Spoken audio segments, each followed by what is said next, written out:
Assalamualaikum warahmatullahi wabarakatuh. Selamat pagi pemirsa Kaltara TV di mana saya berada. Senang sekali pada kesempatan berbahagia ini kita berada di markas pemenangan Dia Keren, yakni paslon nomor 2 Pilkada Kabupaten Bulungan 2024. Dan saat ini kita coba berbincang dan berdiskusi tentang seperti apa visi dan misi serta program-program dan juga rancangan mindset yang akan dilakukan oleh calon Bupati Kabupaten Bulungan 2024 di Pilkada Bulungan ini, yakni Bapak Dr. Dato Iman Suramenggala SHUT MSI. Kita langsung sapa. Assalamualaikum Pak Dato. Waalaikumsalam warahmatullahi wabarakatuh. Sehat, Pak, Selamat ya? pagi, salam sejahtera. Alhamdulillah sehat. Iya, Pak Dato, pagi hari ini kita mungkin berbicara sedikit tentang masalah. Tentu ada harapan, ada rencana, keinginan untuk mensejahterakan masyarakat dan memperbaiki proses pembangunan Kabupaten Bulungan, sehingga masyarakat benar-benar memiliki asas manfaat. Ya, jadi pada pagi hari ini kita berbicara sedikit tentang hal itu, dan ini kita sudah berlelah ya, sudah 2 bulan mungkin ya, kita kesana kemari bertemu dengan masyarakat, tentu banyak dinamika yang kita himpun dari aspirasi masyarakat. Namun sebelum masuk itu kita ingin tahu dulu Pak Dato, karena awal-awalnya Pak Dato sudah diserang nih, ya kan, diserang dari beberapa baik masyarakat mungkin juga pihak-pihak atau oknum yang mengatakan bahwa ini kan lahir dari keturunan Kesultanan Bulungan ya. Nah, yang santer kita dengar itu adalah masalah pencaplokan tanah-tanah jika berkuasa. Nah, mungkin sebelum kita masuk materi itu bisa diberi pencerahan dulu seperti apa tudungan itu dan bagaimana mindset dari Bupati kalau dituduh seperti itu. Silakan Pak. Ya, terima kasih. Jadi dalam 2 bulan perjalanan kita berkeliling, tentu kita mendengar isu-isu dan itu wajar karena kita masuk dalam momen-momen politik, sehingga apapun yang bisa merugikan salah satu paslon tentu menjadi bagian dari strategi politik paslon yang lain. Saya tidak menuduh, tetapi karena itu serangan ke kita dan kita ini hari ini berkontestasi di Kabupaten Bulungan head to head. Tentu tidak ada pihak ketiga yang ikut masuk ke dalam isu-isu politik itu. Berkaitan isu pencaplokan lahan kesultanan dan lain sebagainya sudah berkali-kali saya sampaikan dan saya jelaskan, bahkan 2 bulan yang lalu saya sudah mengeluarkan statement itu bahwa kita hari ini hidup di negara Kesatuan Republik Indonesia yang punya hukum-hukum positif berkaitan lahan. Kita hormati itu, apalagi bukan sekedar menghormati, mematuhinya karena ada undang-undang yang mengatur itu. Kan begitu. Nah, hari ini dengan pengalaman saya yang selama ini mengabdi kepada negara ini, tentu kita tidak bisa menafikan bahwa ketika saya nanti menjadi Bupati Bulungan terus tanah-tanah kesultanan saya ambil kembali, itu tentu isu-isu atau fitnah yang luar biasa karena masyarakat kita hari ini mendiami kawasan, mendiami tanah tentu juga dengan dasar hukum yang kuat, memiliki sertifikat, terus memiliki surat keterangan kepemilikan lahan. Tentu mustahil itu kita lakukan, karena kalau itu kita lakukan sama saja kita melawan hukum dan ujung-ujungnya kita akan ke pengadilan. Tentu tidak ada satu warga pun mau diperlakukan seperti itu ketika mereka setelah memiliki legalitas kepemilikan lahan yang jelas. Jadi isu itu tentu bagi orang yang memahami ya jauh lah, itu hanya isu yang dilemparkan oleh orang-orang yang tidak bertanggung jawab untuk membunuh karakter kami sebagai paslon 02 di dalam momen-momen politik Pilkada Kabupaten Bulungan ini. Tapi apakah memang dulu kerajaan itu memiliki wilayah-wilayah tertentu, katakanlah tadi termasuk tanah tersebut itu, sehingga dikhawatirkan oleh terlepas itu oknum atau masyarakat?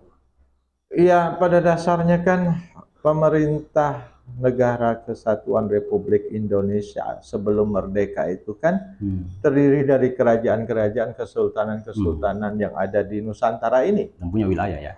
Punya wilayah. Tetapi kesepakatan itu ketika Kesultanan Bulungan menyatakan diri bergabung dengan NKRI. Republik Indonesia NKRI ini pada tahun 1957, ya artinya pada saat itu Sultan Jalaluddin sebagai Sultan terakhir mendeklarasikan itu tepat pada tanggal 17 Agustus tahun 1957. Artinya apa? Sultan Jalaluddin pada saat itu sebagai Sultan terakhir menyerahkan bahwa Kesultanan Bulungan ini bergabung dengan NKRI. Nah, kemudian kalau kita berbicara Undang-Undang Agraria tahun 1960 dicantumkan negara itu mengakui hak-hak tanah-tanah kesultanan dengan catatan setelah undang-undang itu disahkan, semua tanah-tanah kesultanan yang sebelumnya berdiri sendiri sebelum bergabung dengan Indonesia itu dicatatkan secara resmi 2 tahun maksimal setelah undang-undang itu diundangkan. Itu Undang-Undang Pokok Agraria. Artinya bila tanah-tanah kesultanan itu telah didaftarkan sebagai tanah kesultanan seperti di Jogja, ya itu harus diakui. Tapi kan hari ini negara pun memberi hak kepada warganya untuk memiliki tanah-tanah tersebut dengan memberikan bukti kepemilikan dalam bentuk sertifikat. Nah, tentu kalau kita bicara hukum, ya hukum tertinggi di negara ini adalah undang-undang, gitu loh. Berarti kalau dianu berarti melawan negara dong ya? Iyalah, kan akhirnya itu. Tapi apapun, isu itu hanya keluar dalam 2 bulan terakhir ketika kita masuk dalam masa kampanye. Terus saya sebagai salah satu keturunan mengikuti kontestasi Pilkada Kabupaten Bulungan. Saya dalam sejarah karir saya sebagai ASN, PNS itu kan pernah bertugas di Dinas Kehutanan tahun 2004. Pada saat bertugas di Dinas Kehutanan itu, hampir 3 kelompok tani hutan yang saya bentuk melalui program dana reboisasi se-Kabupaten Bulungan. Pada saat itu Kabupaten Bulungan masih mencakup sesayap. Artinya apa? Ketika kami membentuk kelompok tani hutan, memberi kesempatan kepada rakyat ini untuk mengelola lahan-lahan yang ada di dalam kawasan hutan sebenarnya menjadi landasan hak mereka, gitu loh. Kan begitu. Nah, tidak terbersit satu keinginan pun saya pada saat itu sebagai pimpinan proyek untuk ikut terlibat atau mengakui lahan-lahan itu sebagai milik saya pribadi. Itu tercatat. Yang kedua, harus diingat di Bulungan ini ada namanya Yayasan Pionir Bulungan. Yayasan Pionir Bulungan itu saya dirikan tahun 1999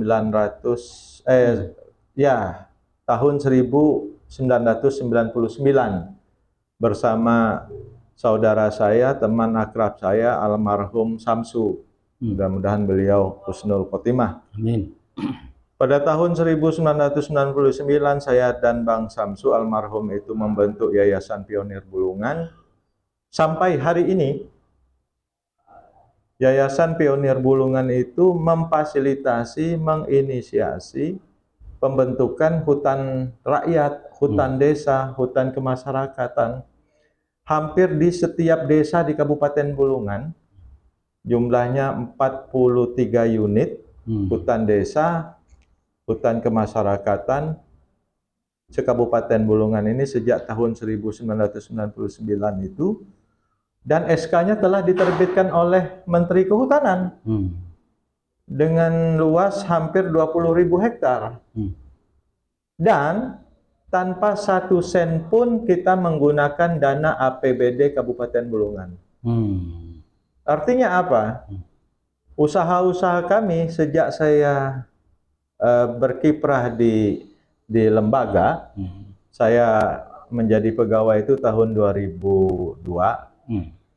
Tahun 1999 melalui Yayasan Pionir Bulungan itu kita sudah bergerak mendampingi desa-desa, memfasilitasi dan menginisiasi dibentuknya hutan-hutan desa, hutan-hutan kemasyarakatan atau hutan sosial yang hari ini SK-nya diterbitkan oleh Menteri Kehutanan. Artinya apa? Menteri Kehutanan mengakui itu bahwa desa ini memiliki hutan.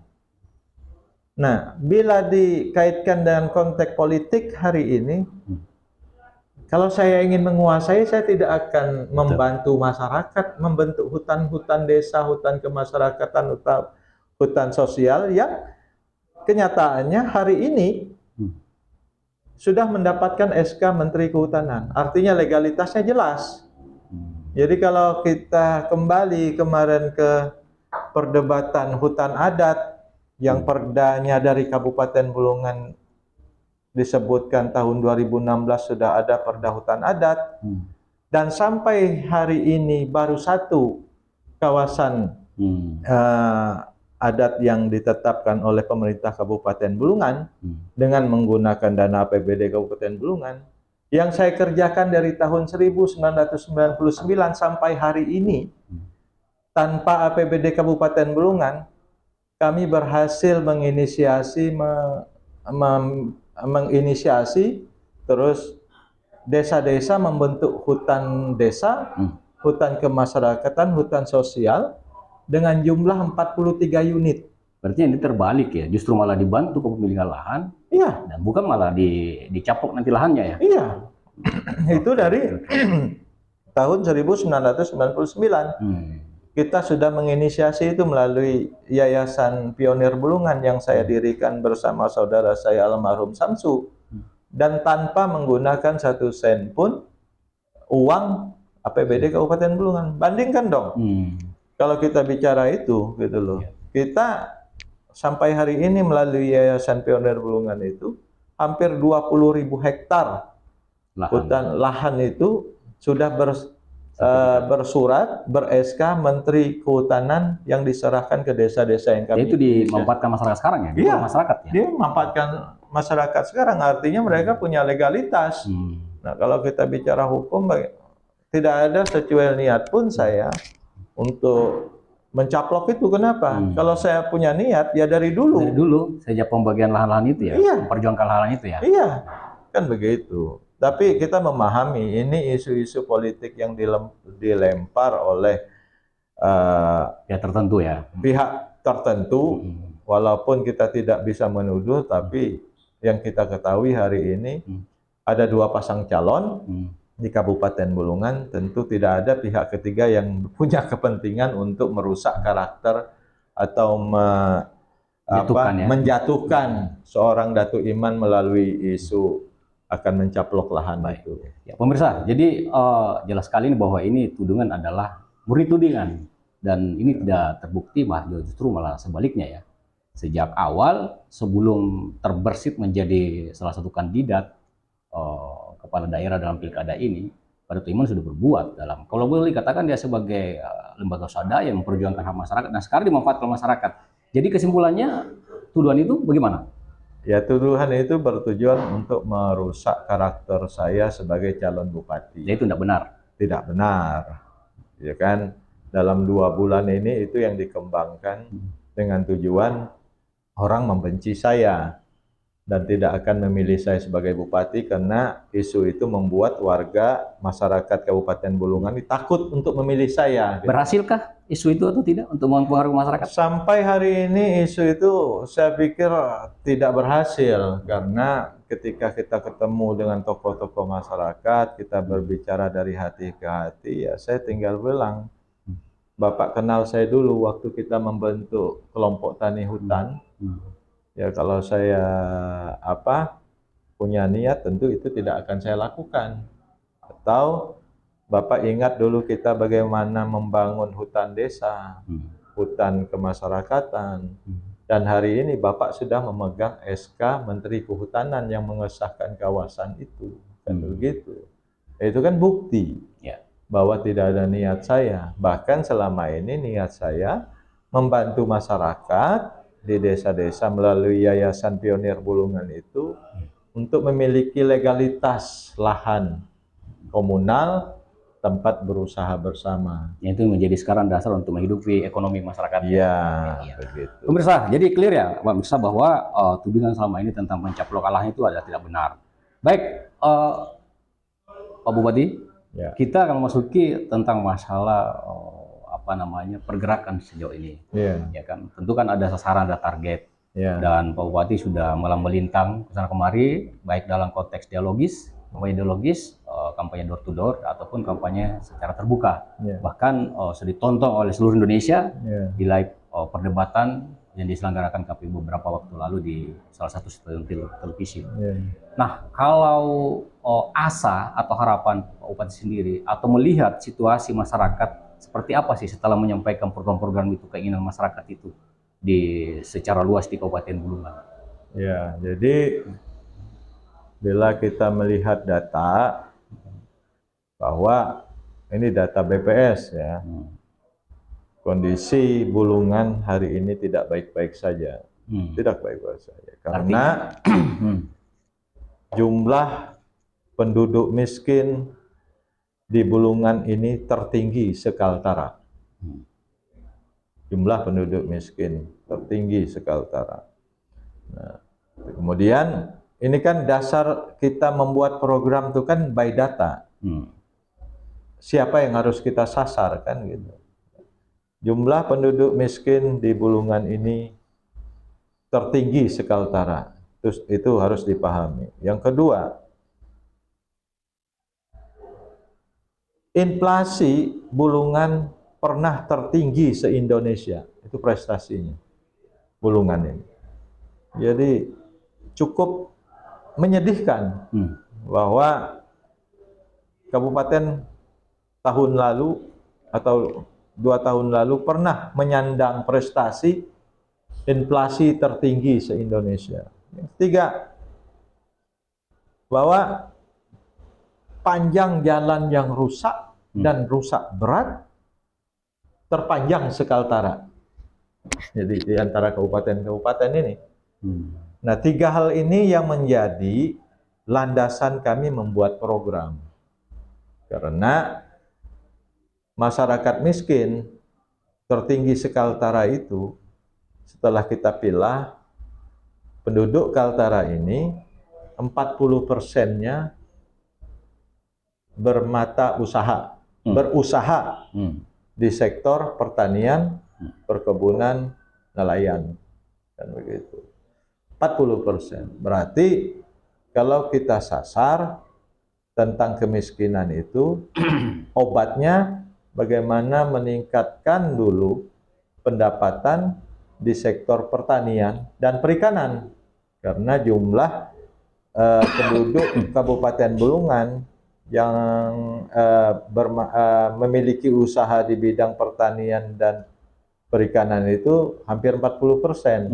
Artinya kalau ingin mengurangi atau kita mengentaskan kemiskinan di Kabupaten Bulungan ini, maka yang pertama kita lakukan memberi jaminan kepada masyarakat yang 40% ini, bahwa kita memberi jaminan bila kami ditakdirkan menjadi Bupati Kabupaten Bulungan, maka penghasilan petani, nelayan, peternak, dan perkebun itu minimal 10 juta sebulan. Itu tuh menjawab dan mengentaskan kemiskinan di Kabupaten Bulungan. Itu pertama. Kedua, kalau kita berbicara bahwa Kabupaten Bulungan ini memiliki inflasi tertinggi di Indonesia. Di Indonesia loh, bukan sekaltara. Kalau miskin itu sekaltara. Bahkan kita kalah dengan KTT yang baru lahir. yang baru lahir. Kita ini induk dari segala induk, karena Kabupaten Bulungan inilah induk dari Provinsi Kaltara, kan begitu. Bahkan dengan KTT saja yang baru lahir, kita paling tinggi penduduk miskinnya. Nah, melihat data itu, maka treatmentnya adalah memberikan peluang pekerjaan, peningkatan penghasilan kepada petani, peternak, dan nelayan. Kebun itu minimal 10 juta per bulan minimal. Dan alhamdulillah terakhir ketika setelah pemilihan presiden kita kemarin, Pak Prabowo mencetuskan kedaulatan pangan. Kemudian melalui program itu Bapak Menteri Pertanian mencetuskan bahwa petani itu wajib punya gaji 10 juta per bulan. Artinya kan sinkron ini. Dan itu lebih hebat Presiden Prabowo dan Menteri Pertanian, karena Pak Dato udah mencetuskan sebelum pelantikan ya. Iya, kan kita mencetuskan itu pada saat kita menyusun visi misi. Menyusun visi misi ini kan harusnya menjawab apa kebutuhan dan menjawab apa yang harus diselesaikan oleh Kabupaten Bulungan. Tapi dulu apa yang tergambar di mindset itu sehingga mencetuskan program itu? Iya kan, ketika kita menyusun visi misi, kita ini kan ingin menyelesaikan masalah yang ada di masyarakat. Nah, masalah yang ada di masyarakat sekarang, kalau kita lihat, kemiskinan. Kemiskinan tadi itu ya? Iya. Nah, kemiskinan ini siapa yang miskin? Ternyata setelah kita lihat, 40% penduduk Bulungan ini berusaha di bidang pertanian yang berbasis lahan dan nelayan. Nah, itu dulu kita sasar dengan program 10 juta, minimal 10 juta per bulan. Ya kan? Kemudian setelah kita berjalan, alhamdulillah program ini inline dengan program pemerintah pusat melalui Menteri Pertanian. Jadi kalau ada pihak-pihak yang mengatakan itu tidak realistis, artinya mereka tidak bisa membaca apa yang dibutuhkan rakyat Bulungan. Pak Bupati, mohon izin, saya potong sedikit. Sejauh ini kan pemerintah punya program. Iya. Ada Dinas Pertanian, ada perkebunan, dan juga mengurus masalah peternakan, perikanan, dan seterusnya. Nah, kenapa bisa muncul kevakuman dari sisi pengembangan kesejahteraan atau ekonomi di bidang pertanian seperti ketahanan pangan tadi disebutkan? Karena fokus, Pak. Apapun program itu berkaitan dengan anggaran, ya kan? Fokus. Jadi kita tidak perlu banyak bikin program, karena yang kita jawab ini hal-hal yang mendasar dulu yang dibutuhkan rakyat. Prioritas, kan begitu. Ketika kita berkomitmen mengentaskan atau meningkatkan pendapatan petani dan nelayan, maka seluruh kekuatan pembiayaan APBD itu kita fokuskan ke situ. Begitu. Kita fokuskan ke situ. Nah, karena ini pilihan, ada prioritas, artinya kegiatan-kegiatan di sektor lain kita lihat dulu apakah butuh atau tidak, gitu loh.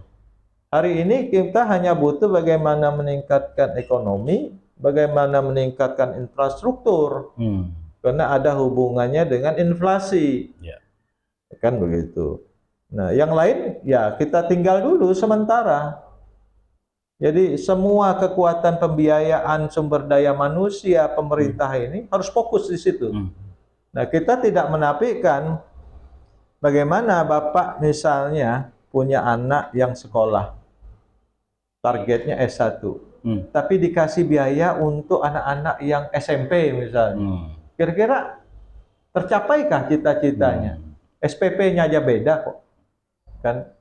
Nah, itulah analoginya seperti itu. Jadi ketika kita fokus, semua sumber daya pembiayaan dan sumber daya manusia pemerintah ini fokus di situ. Tapi kan Pak Bupati itu kan kalau berbicara masalah kesejahteraan dan mencapai program sesuai targetnya itu bukan cuma berapa jumlah dana, tetapi dia berbicara sumber daya, berbicara juga orang-orang yang menjadi motor di lapangan. Sementara kita kan harus melihat juga siapa tim ahli di bidang pengembangan pertanian misalnya, perikanan, perkebunan. Jika berkaca sekarang ini yang sudah berapa tahun kabupaten menjadi daerah mandiri, itu juga saya rasa-rasanya kalau terjadi kemiskinan berarti kan tidak jalan itu program. Ya. Nah, kira-kira ada konsep terbaru atau terbarukan menyangkut masalah itu jika dikaitkan dengan misalnya sumber daya atau aparat yang nanti menjadi motor di lapangan untuk mengaplikasikan program itu. Salah satu alasan saya memilih calon bupati Pak Cito Karno Ase itu karena pengalaman beliau. Pengalaman beliau di bidang pertanian, perkebunan, ya kan, perikanan, bahkan ahli di bidang konstruksi, kan begitu. Karena beliau adalah pengusaha konstruksi selama 30 tahun. Terus berkiprah di pertanian itu dari tahun 2002. Kemudian 5 tahun yang lalu mulai terlibat dengan peternakan dan perikanan. Artinya orang terdekat saya adalah orang yang ahli di bidang itu. Makanya saya kemudian berbicara dengan beliau. Kemudian kita melahirkan konsep-konsep 10 juta ini karena pemikiran-pemikiran beliau yang berlatar belakang pengusaha di bidang itu, gitu. Jadi kita yakin bahwa konsep ini berjalan karena selama ini satu ketidakhadiran pemerintah di tengah masyarakat petani dan nelayannya. Apa itu? Memang kita bikin program dari hulu harusnya sampai ke hilir. Pemerintah kita hari ini hanya membuat program di hulu. Apa? Program di hulu itu ya petani dikasih bibit, petani dikasih pupuk, selesai. Artinya pengawalan tidak ada ya? Kemana hasil ini? Ketika nanti kami diamanahkan oleh rakyat Kabupaten Bulungan untuk jadi bupati, kita pastikan kita dirikan badan penyanggah pangan yang membeli seluruh hasil pertanian dan seluruh hasil perikanan. Artinya apa?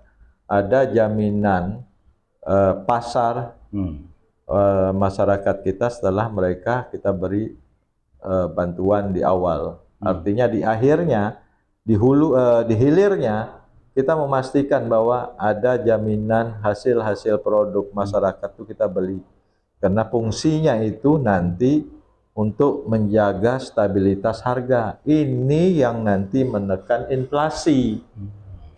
Begitu. Jadi, Bu Bupati, mau saya potong sedikit. Itu kan berbicara jika si petani dan sumber daya ini sudah matang ya. Kita kan setiap daerah juga berbeda ya. Ada budaya yang memang tidak ingin bertani atau malas bertani dalam tanda petik ya kan.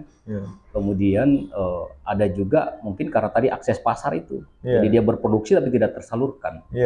Nah ini bisa diperdalam lagi gak bagaimana konsepnya ke depan untuk menghadapi petani-petani yang tidak punya budaya bertani lalu kita mengincikan target yang kita impikan itu.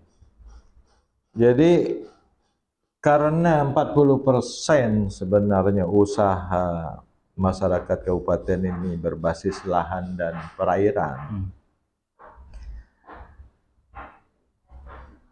Tidak tumbuhnya minat kita bertani itu karena tidak ada jaminan siapa yang menampung hasil kita.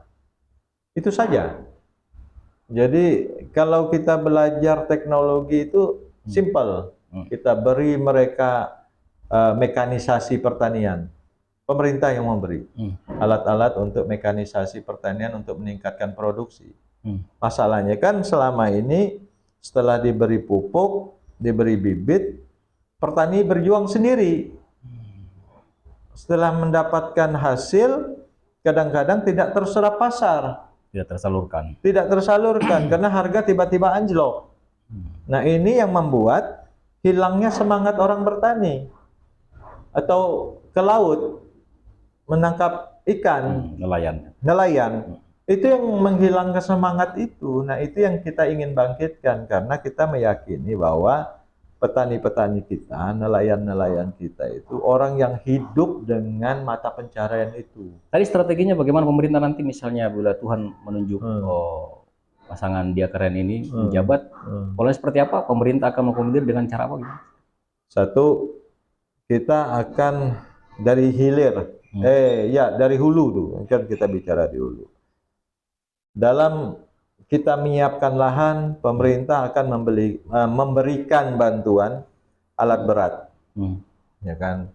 Yang selama ini orang tidak terpikir, kita akan memberi ekskavator untuk membuka lahan-lahan pertanian, membuat jalan usaha tani, kemudian membuat jalur-jalur irigasi yang kita berikan ke desa-desa, karena mereka yang paling tahu di mana sih lahan-lahan yang dibutuhkan untuk itu, sehingga memutus mata rantai proyek-proyek yang selama ini membuang anggaran. Apa itu? Setiap tahun puluhan miliar kita anggarkan untuk membuka jalan usaha tani. Setiap tahun puluhan miliar kita anggarkan untuk membuka lahan-lahan persawahan, mencetak sawah.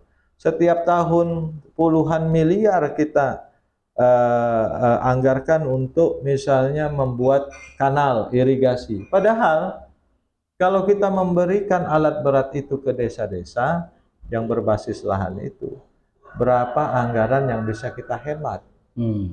Kan begitu? Efisiensi ini ya. Efisiensi, dan itu lebih bermanfaat gitu loh. Anggaran-anggaran yang selama ini kita anggarkan untuk jalan usaha tani, cetak sawah, itu sebenarnya bisa kita efisiensikan dengan memberi alat berat ke desa-desa itu.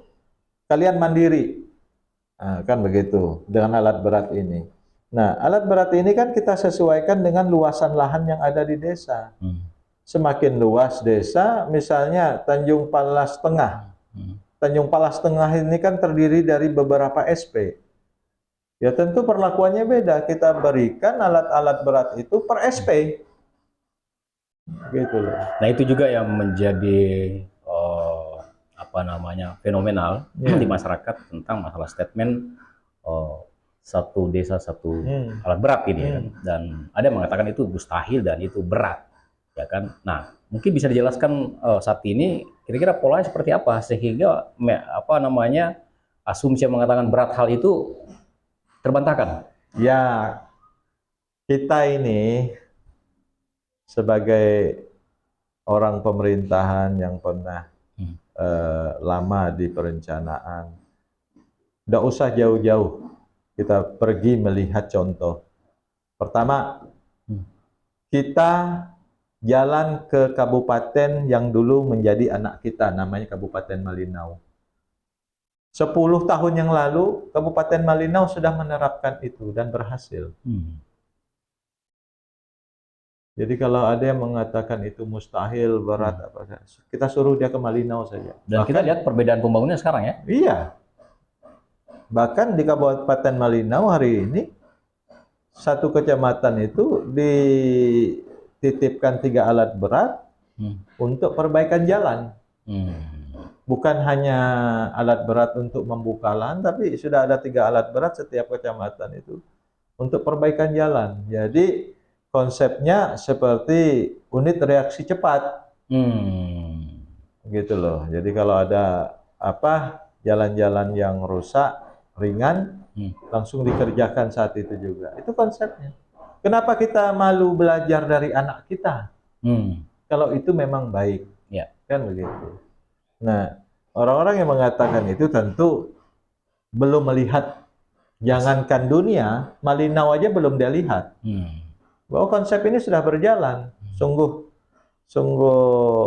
ya kita suruh ke Malinau lah, nggak usah lihat dunia. Tetapi begini, kalau kita bicara anggaran, terus dengan alasan kesulitan anggaran, kita membeli alat berat dan kita hibahkan ke desa-desa itu, pertanyaan saya, anggaran yang bagaimana yang disebut, karena itu sangat mahal kan begitu. Anggaran yang bagaimana yang kita kesulitan anggarkan. Kenyataannya hari ini dari tahun ke tahun sisa anggaran pembiayaan APBD Kabupaten Bulungan itu ratusan miliar. Silpa itu ratusan miliar, bahkan tahun lalu 528 miliar uang yang tidak bisa dipakai oleh pemerintah Kabupaten Bulungan. Artinya apa? Itu mungkin program nggak jalan atau memang program tidak jalan? Ada program tapi tidak jalan atau memang tidak ada program? Ada program tapi tidak jalan. Kira-kira kenapa? Apakah keahlian manajerial seorang pemimpin yang tidak memahami atau gimana? Bapak saya kasih uang Rp1.000, terus Bapak sudah menyusun daftar belanja yang akan Bapak beli. Terus usulan itu diusulkan ke saya. Ini kita apa ya? Kita ilustrasikan dalam tingkat yang sangat sederhana. Misalnya begini, Bapak ini di akhir tahun itu menyusun anggaran belanja, ya kan, menyusun anggaran belanja, dan diajukan ke saya. Ada 10 item kebutuhan Bapak untuk tahun depan, tapi di akhir tahun Bapak mengusulkan ke saya ada 10 item. Total anggaran yang Bapak usulkan ke saya itu 1 juta. Nah, terus saya berikan uang 1 juta untuk kebutuhan Bapak belanja setahun. Ini untuk biar kita memahaminya secara awam, tidak bicara dalam tataran birokrasi. Kemudian di akhir tahun berikutnya Bapak menyisakan anggaran misalnya 300.000. Apa artinya? Berarti ada kegiatan-kegiatan yang telah Bapak susun untuk dibelanjakan tidak Bapak belanjakan. Nah, kalau sampai ke tahap itu, berarti Bapak tidak bisa mengelola keuangan dan kegiatan yang telah Bapak susun, kan begitu? Benar. Simpelnya kan begitu aja. Jadi jangan diangkat Silpa ini dalam tataran bahas nomenklatur yang sulit, tidak. Bahwa pemerintah Kabupaten Bulungan setiap akhir tahun menyusun daftar belanja berdasarkan prediksi berapa pendapatan untuk tahun berikutnya. Jadi begini, tahun 2023 itu di akhir tahun pemerintah Kabupaten Bulungan ini sudah memprediksi berapa kira-kira uang yang akan bisa dibelanjakan tahun 2004. Kan begitu? Nah, prediksi itu ya, dasar prediksi itulah kita pakai. Misalnya diprediksi bahwa tahun 2024 itu anggaran kita 2 triliun. Ya kan? 2 triliun. Nah, dari 2 triliun itu sudah dibagi. Ini gaji pegawai. Ini operasional pegawai. Itu penting. Terus baru berdasarkan undang-undang ada kegiatan-kegiatan yang sifatnya mandatori, penugasan langsung. Misalnya 20% untuk pendidikan. Itu dipisah dulu. Kemudian hari ini pemerintah pusat melalui Kementerian Dalam Negeri mengamanahkan dan menugaskan bahwa APBD itu 40% wajib infrastruktur. Nah, ini dipisahkan. Nah, setelah dapat semua yang mandatori, baru pilihan. Nah, pilihan itu apa? Kebutuhan daerah. Kebutuhan daerah. Misalnya membangun stadion, ini apa. Nah, pilihan inilah prioritas daerah.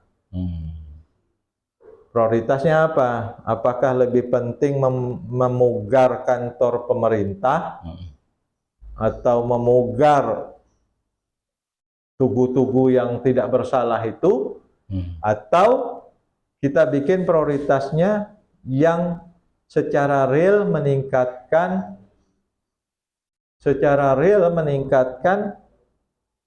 ekonomi rakyat dan kesejahteraan.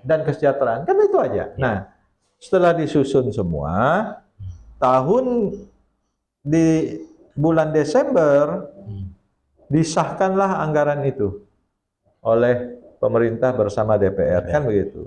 Nah, masuk dia di tahun 2024, berjalanlah kegiatan yang sudah diusulkan, ya kan?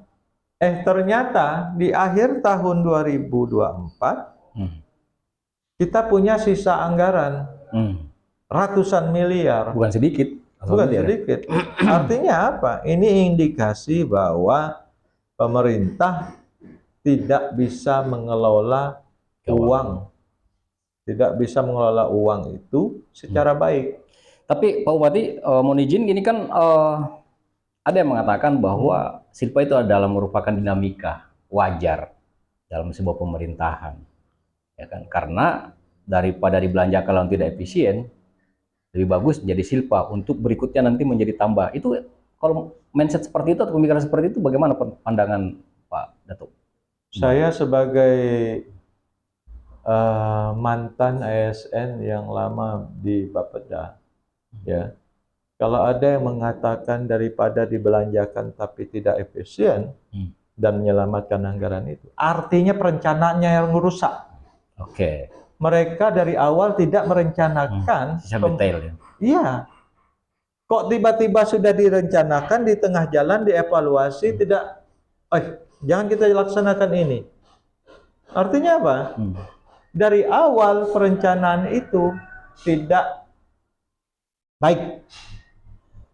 Karena tidak mungkin ya kegiatan-kegiatan yang direncanakan dari awal yang kita ada namanya musrenbang ya, kabupaten. Kalau di kabupaten itu musrenbangnya malah dari musrenbang desa. Diangkat musrenbang kecamatan. Kemudian musrenbang kabupaten.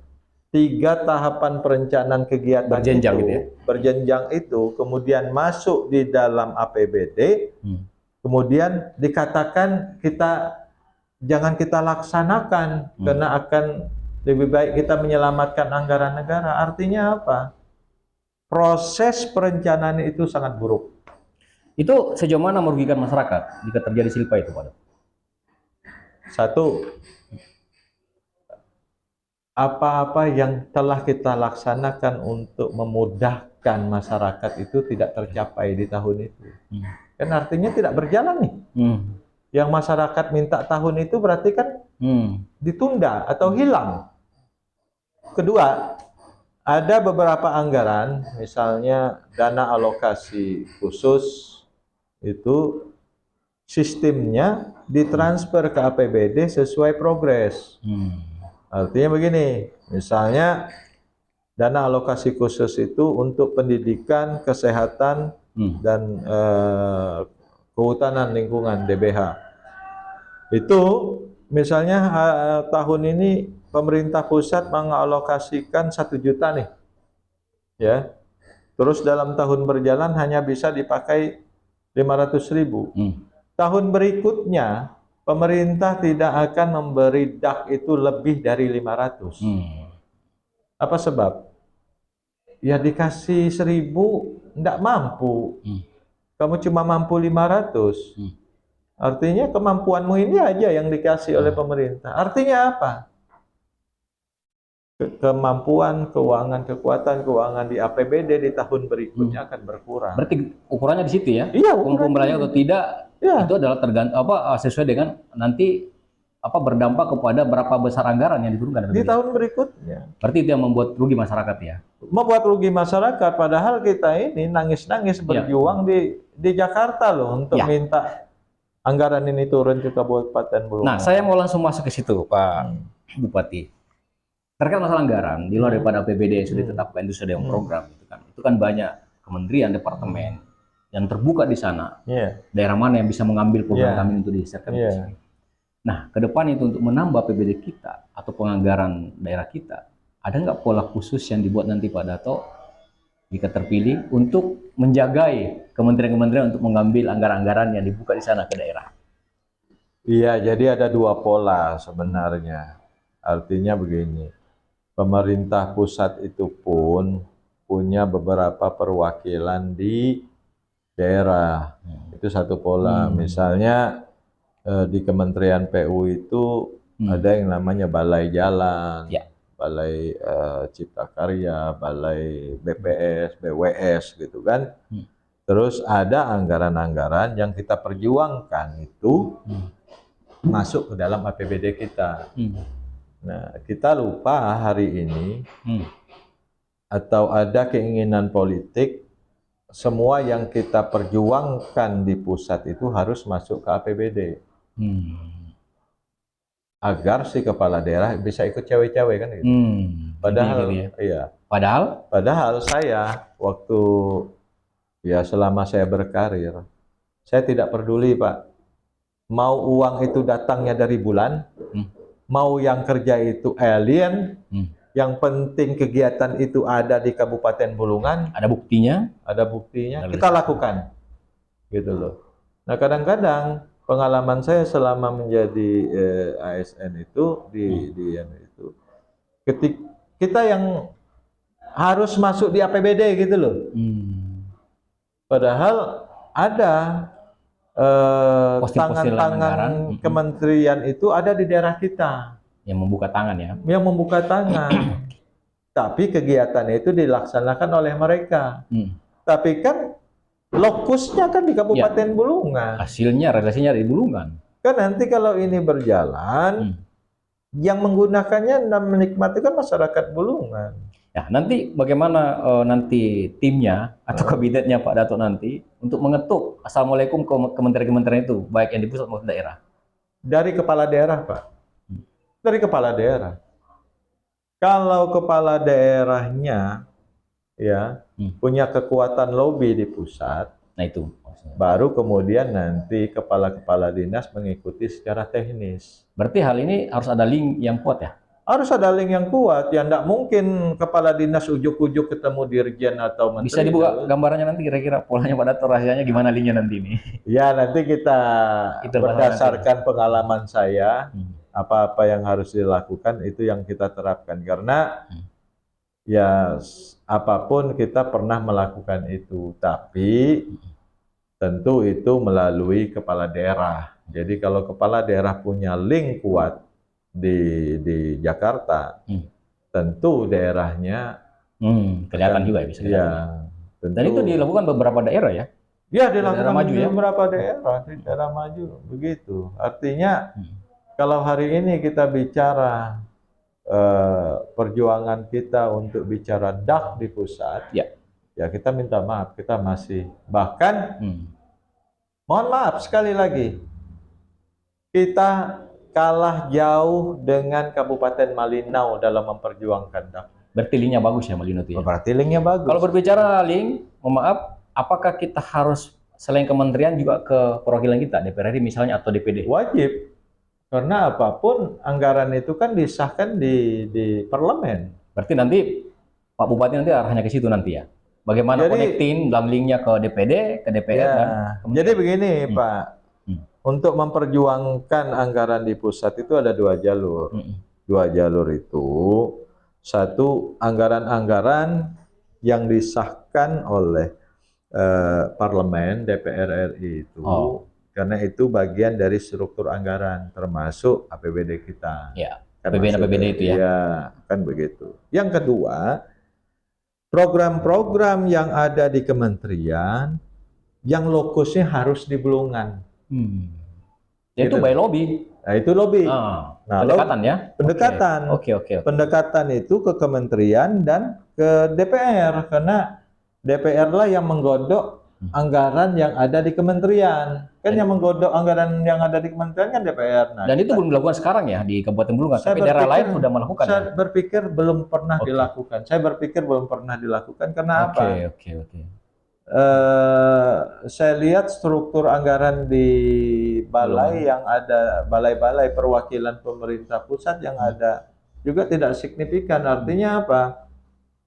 Kalau kita punya link di DPR itu, tentu pada saat pembahasan anggaran kementerian, kita bisa menitipkan misalnya, misalnya kita punya perwakilan yang saya sangat kenal hari ini, Pak Deddy Sitorus dari PDIP. Tentu kita bisa, Pak Deddy, kita diskusi minta, ya, melalui diskusi Pak Deddy kita minta lah bagaimana caranya, misalnya anggaran-anggaran di PU itu PUPR, artinya PU pusat, ada juga dong trase jalan yang ada di Kabupaten Bulungan. Kan begitu? Karena jalan itu kan ada ruas jalan kewenangan pusat, provinsi, dan kabupaten. Nah, apalagi hari ini ada juga Inpres penanganan jalan daerah. Artinya pemerintah pusat melalui PUPR pusat itu boleh menangani jalan kabupaten melalui Inpres itu. Nah, pembahasan anggaran itu kan dibahas bersama DPR RI. Nah, mumpung kita punya perwakilan di sana, ya itu yang kita bicarakan. Tolong dong kalau nanti disusun ini, ya ada porsi kita di Kabupaten Bulungan. Terserah yang siapapun yang kerja itu terserah. Kalau 5 tahunnya kan iya, per tahun lumayan juga itu jadinya kan. jangan kita terfragmentasi, semua anggaran harus masuk APBD Bulungan. Terlalu kaku Kalau ya. saya tidak. Harus fleksibel ya. Harus fleksibel. Siapapun boleh kerja di Kabupaten Bulungan, toh yang akhirnya nanti menikmatinya kan masyarakat Bulungan. Dan itu tinggal polanya aja yang dibentuk. Tinggal polanya. Bagaimana bisa menarik anggaran itu. Iya. Ya, baik. Pemirsa, tadi kita berbicara anggaran, tapi kita juga ini daerah kita ini punya sumber daya ya. Ada batu bara, ada minyak misalnya. Ada Kementerian Pangan tadi apa segala macam. Nah, ini kan tidak semuanya di pemerintah berputarnya, tapi juga ada investasi, investor-investor. Nah, berbicara investor, bagaimana cara bisa membangkitkan ekonomi, bisa menghidupkan sumber daya alam untuk dikelola secara manusiawi dan berdasarkan kaidah-kaidah lingkungan agar kesejahteraan itu bisa tercapai bisa meningkat di Kabupaten Bulungan. Kalau berbicara investor, seperti apa polanya nanti gambarannya? Ya, ini pilihan ya, ini pilihan. Bahwa kita butuh investasi. Tapi pada kenyataannya hari ini potensi terbesar Kabupaten Bulungan itu investasi berbasis lahan. Apa itu investasi berbasis lahan? Bila kita ingin melibatkan rakyat ini dalam investasi itu, maka kita berbicara pertanian, perkebunan, perikanan. Kan begitu? Bila ingin keterlibatan ini, bila kita ingin berbicara keberlanjutan, bila kita ingin berbicara Bulungan hijau. Namun harus kita ketahui bahwa investasi-investasi seperti itu kan ada di pusat. Hari ini untuk galian C pun beberapa tahun yang lalu izinnya ditarik ke pusat. Kemudian saya dengar baru dikembalikan ke tingkat provinsi. Itu izin yang dulu ada di kabupaten. Itu Pak Bupati, kalau izin di pusat itu apakah menjadi kendala buat kita untuk berinvestasi itu gimana? Iya, menjadi kendala ketika nanti kita ini kan tidak tahu nih ada yang mau berinvestasi di Bulungan dalam apa gitu kan, karena izinnya kan diurus di pusat. Nah, diskusi-diskusi tentang perencanaan investasi itu kan seharusnya melibatkan masyarakat. Kenapa? Jangan sampai begitu izin investasi masuk, yang pertama menentang masyarakat. Karena apa? Dari awal masyarakat tidak dilibatkan. Tidak ada sosialisasi. Iya, tidak dilibatkan karena proses perizinannya langsung dari pusat kan begitu. Tapi kalau dulu izin-izin itu masih dipegang oleh daerah, kan tentu kita tahu nih ada beberapa rencana investasi. Nah, kita bisa melibatkan masyarakat dalam perencanaan kegiatan itu sehingga konflik bisa kita tekan. Karena kita karena itu yang sering terjadi ya. Itu yang sering terjadi gitu. Nah, tetapi Pak Bupati, kalau berbicara investasi sendiri, kalau katakanlah kita ke sumber daya alam, katakanlah yang berat-berat ini kayak sumber daya alam batu bara, terus kan sekarang ini perkebunan sawit juga udah mulai, kemudian ada perminyakan, Pertamina katakanlah di Bumi dan seterusnya. Nah, ini apakah nanti bisa membuka peluang baru investor, atau memang sudah terkunci? Iya, dalam tataran kita sebagai kabupaten, sangat kecil peran kita masuk dalam membahas hal-hal seperti itu, gitu loh. Karena kita akhirnya penerima dampak, gitu kan. Kan hari ini contoh untuk rekomendasi lahan, rekomendasi tata ruang saja itu kan di provinsi, bukan di kabupaten. Tapi kan bukankah ada nanti koordinasi dengan provinsi dan kabupaten? Iya, jadi kabupaten itu dalam hal tata ruang kan memberi saran, Hmm. memberi saran. Terus ke provinsi. Jadi misalnya Meskipun ada, itu masuk di wilayah misalnya Kabupaten Bulungan, ya pada intervensi provinsi. dasarnya provinsi kan tidak punya wilayah.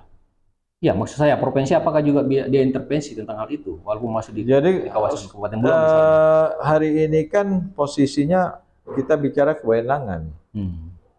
ya kan? Jadi memang kita di kabupaten itu kalau bicara tata ruang usaha kan sudah dibuka semua, apalagi RT RW Kabupaten Bulungan sudah disahkan kan begitu. Tempat-tempat berkegiatan itu sudah diatur dengan sebaik mungkin. Hmm. Tapi ketika investor masuk ingin melakukan kegiatan, dia kan melihat itu dulu. Ya. Namun rekomendasinya kan tetap ke provinsi. Hmm. Artinya provinsi yang mengeluarkan itu. Ujungnya di sana ya. Ya, berdasarkan masukan dari Kabupaten Bulungan. Hmm. Kan dari kabupaten. Kabupaten memberi masukan bahwa tempat ini misalnya sesuai tata ruang dibolehkan untuk ini gitu kan. Jadi hanya sebatas memberi saran-saran kabupaten itu. Berarti tidak bisa manuver intervensi bahwa saya ingin seperti ini karena ini wilayah saya nggak boleh. Tidak bisa. Itu undang-undang. Itu undang-undang karena semua perizinan hari ini kan ditarik dengan Undang-Undang Cipta Kerja itu, semua perizinan ditarik ke. Sudah tidak ada jalan lagi lain untuk bisa meloloskan keinginan, katakanlah ini aspirasi masyarakat. Misalnya ada tambang ini segala macam kita kemudian Nggak bisa, Pak. Nggak ada jalannya. Kalau kita bicara undang-undang kan semua izin itu kan diterbitkan di pusat kan. Bahkan yang terakhir itu kan yang ditarik ke pusat itu ya galian C itu. Sehingga apa yang kita rasakan hari ini, ada saat-saat tertentu kita kesulitan memenuhi bahan bangunan karena mengurus izin galian C saja harus ke provinsi. Setengah mati ya. Setengah mati gitu. Tapi apakah tidak menjadi sebuah kajian lalu menjadi masukan dari kabupaten atau gimana? Tapi hanya sekedar konsep mungkin ya. Kan kabupaten kan punya asosiasi.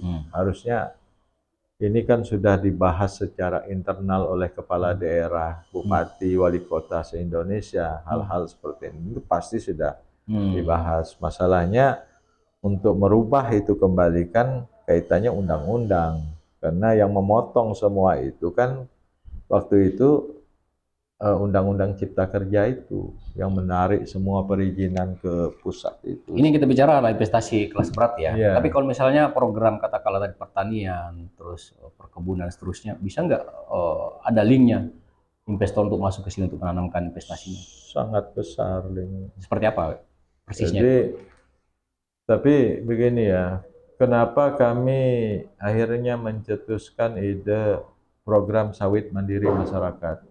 Kan begitu. Selama ini kan Bulungan ini sudah dikelilingi oleh kebun-kebun sawit dalam skala besar. Terus masyarakat jadi penonton. Benar. Tapi di sisi lain kita menjaga investasi, menjaga investasi. Nah, terus masyarakat kalau terlalu lama jadi penonton, nanti akan bergejolak. Iya, gitu loh. Karena apapun itu adalah kawasan hidup mereka selama ini. Tempat mencari Nah, tawaran kami program sawit mandiri masyarakat itu sebenarnya salah satu cara untuk memitrakan perusahaan sawit besar dan masyarakat. Itu memungkinkan. Memungkinkan. Jadi kalau ini terjadi, perusahaan sawit dalam skala besar tidak akan terganggu. Kenapa? Kalau teknisnya gimana Pak Bupati? Memitrakan perusahaan besar dengan masyarakat, bagaimana polanya itu? Teknisnya? Kan kawasan-kawasan yang ada hari ini kan juga berada di sekitar perkebunan besar itu kan. Berada di sekitar perkebunan besar yang ada di desa-desa itu. Nah, lahan-lahan masyarakat yang ada sekarang di sekitar perkebunan sawit yang besar-besar itu, kalau kita beri bantuan masyarakatnya, bibit, pembukaan lahan sudah kita kasih alat berat untuk membuka lahan masyarakat. Terus kita kasih bibit dan pupuk untuk membangun kebun-kebun sawit masyarakat itu secara mandiri maksimal 5 hektar. Apa yang terjadi? Kan perusahaan ini kan punya CSR, kan? Dia juga sudah ahli dalam Ilmunya. ilmunya. Nah, kami berharap mitranya itu dalam bentuk misalnya ahli teknologinya. Jadi perusahaan wajib memelihara kebun-kebun masyarakat dalam skala kecil dan mandiri ini karena berada di sekitar kebun-kebun besar mereka. Teknis pola tanam, ya, Iya. pemberian pupuk. Kalau ini berhasil, yang menjaga kebun perusahaan-perusahaan besar ini Adalah sebenarnya sendiri. masyarakat. Iya. Karena dia merasa menjadi punya buffer keuntungan. zone-nya. Dan dia juga punya keuntungan dari perusahaan itu, Iya. pasti dijaganya. Iya, kan begitu. Itu belum berjalan sekarang ya? Belum pernah. Nah inilah nanti akan ke depan. Itu yang kita anukan. Jadi program sawit mandiri masyarakat itu sebenarnya yang akan menjaga investasi-investasi sawit, kebun sawit skala besar di Kabupaten Bulungan. Karena bermitranya mereka, masyarakat ini menjadi buffer zone-nya kebun-kebun besar itu. Belum lagi nanti kalau sudah berhasil, kan perusahaan bisa membeli hasil. Berarti market nggak masalah. Market nggak masalah karena berada di sekitar itu. Itu kan kenyataannya. Dan itu apakah nanti ada pola diwajibkan atau semacam surat edaran atau gimana nanti dari pemerintah ke perusahaan? Perusahaan itu punya tanggung jawab CSR. Itu yang kita tagih. Kan kita tidak minta uangnya. Ya, tidak merugikan ya? Iya, CSR kamu ini wajib untuk membantu masyarakat membangun kebun-kebun sawitnya. Kenapa? Nanti itu yang akan menjaga perusahaan-perusahaan kamu. Dia menjadi buffer zone-nya. Iya. Pemirsa, mulia sekali program, saya pikir ini daging semua kita dapat ya. Belum menjabat, tapi mudah-mudahan kita doakan bisa menjabat. Tapi kita berbicara sekarang profesionalisme antara nomor 1 dengan nomor 2 dalam hal ini Pak Dato dengan wakilnya. Selalu didengungkan oleh Pak Cito Karno AC bahwa nanti dia posnya itu adalah di desa-desa, dari desa ke desa. Urusan kantor, manajemen, anggaran, terus struktur, nanti Pak Dato lah sebagai mantan ASN, mantan birokrasi. Itu bisa dijelaskan secara gambarnya, detailnya seperti apa? Iya, ibarat kita ini kan sebelum menikah, kita kan saling mengenal. Ini pacar saya ini, ya pada saat pacaran, apa seleranya? Apa seleranya, apa keahliannya. Kemudian saya sangat mengetahui karakternya Pak Wakil saya, Pak Ase. Dia adalah orang lapangan, sehingga ketika kami berkomitmen maju bersama, salah satu komitmennya jangan ikat saya di birokrasi. Ya, itu kesepakatan ya? Itu kesepakatan. Oke. Kemudian, apapun pekerjaan, bila diberikan kepada orang yang tidak ahlinya, tunggulah gancurannya. Tunggulah gancurannya. Dan itu hadis ya? Itu hadisnya kan. Nah, artinya saya sangat mengetahui Pak Ase orang yang sangat ahli di konstruksi karena 30 tahun dia bergerak di situ. Kemudian Pak Ase punya pengalaman panjang dalam membangun pertanian, peternakan, perkebunan, perikanan. Akhirnya ya kesepakatannya satu, mengurus rakyat itu gampang, cuma 3 syaratnya. 1, dengarkan keluhannya. Oleh karena itu Pak Ase sebagai wakil saya sampaikan, tugasmu karena tidak mau diikat di birokrasi, keliling dari satu desa ke desa lainnya, dengarkan itu. Apa keinginan rakyat kita ini. Jangan sok pinter. Nanti pemerintah yang sok pinter itu, orang butuh jagung dikasih kakao. Kelajuan. Ya, karena dia menyusun program itu berdasarkan asumsinya. Seleranya, asumsinya. Bukan kebutuhan rakyat. Bukan muncul dari grassroots. Itu yang kita rubah.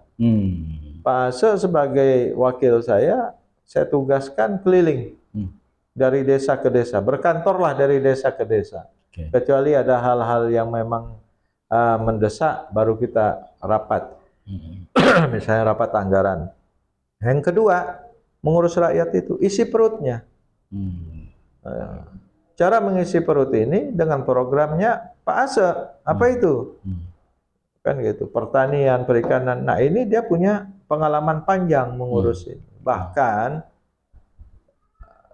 beberapa bulan yang lalu Pak Ase itu satu-satunya pengusaha yang mendapat satelit rencana transmigrasi yang diserahkan Menteri Transmigrasi di Makassar.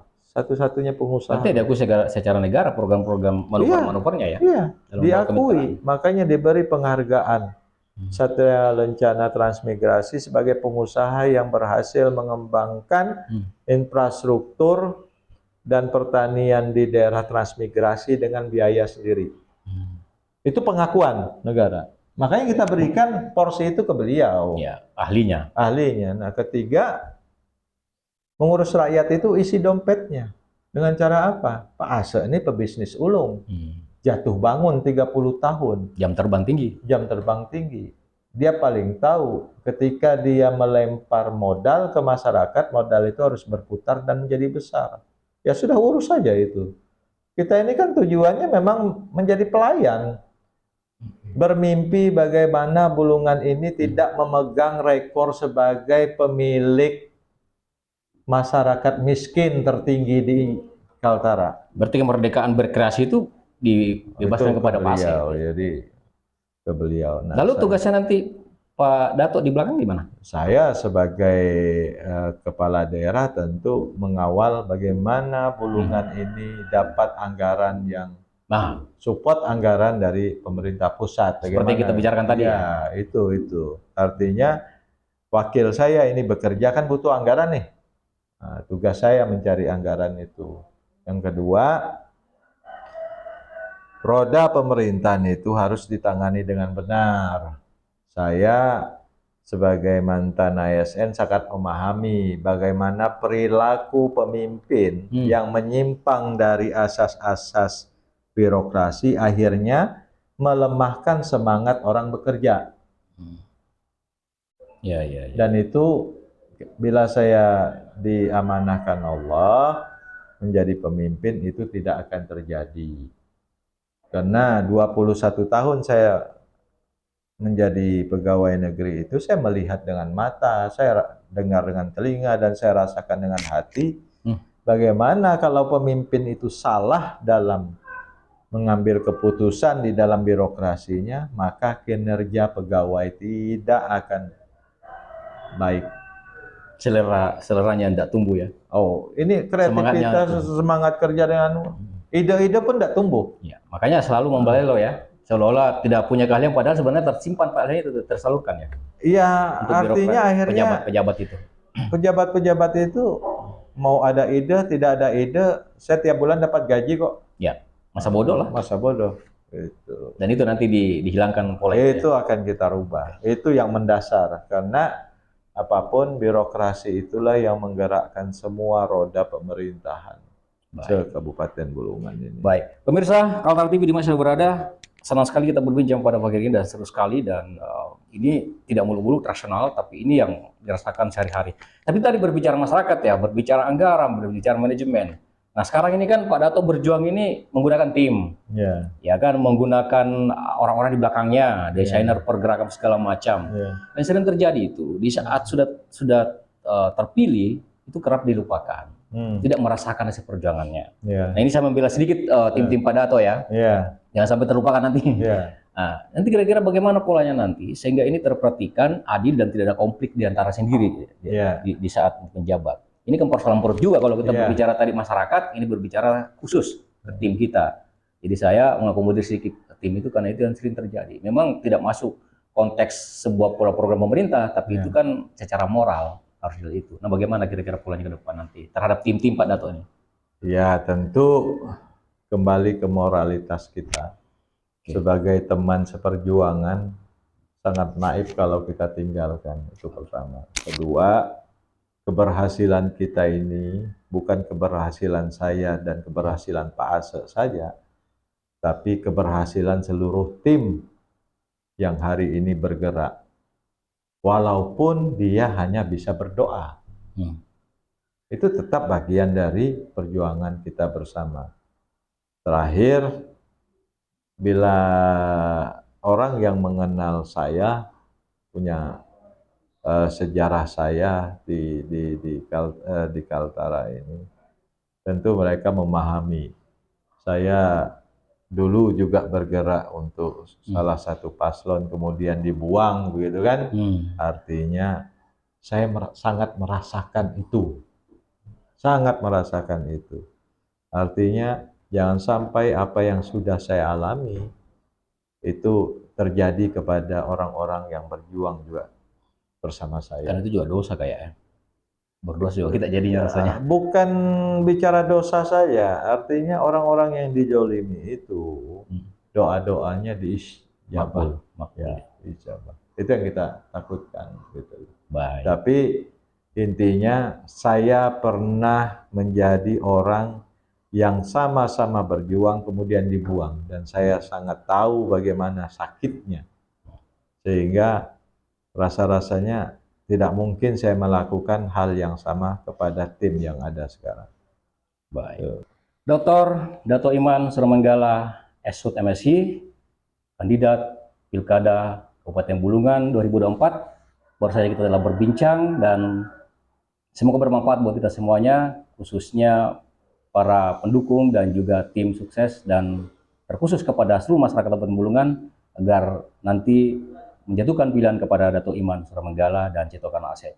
Saya Syakir dan Dato Iman, mohon maaf jika dalam perbincangan kita terdapat kata-kata yang tidak berkenan. Kami mohon maaf berdua dan kami akhiri. Assalamualaikum warahmatullahi wabarakatuh. Selamat siang dan sampai sejahtera.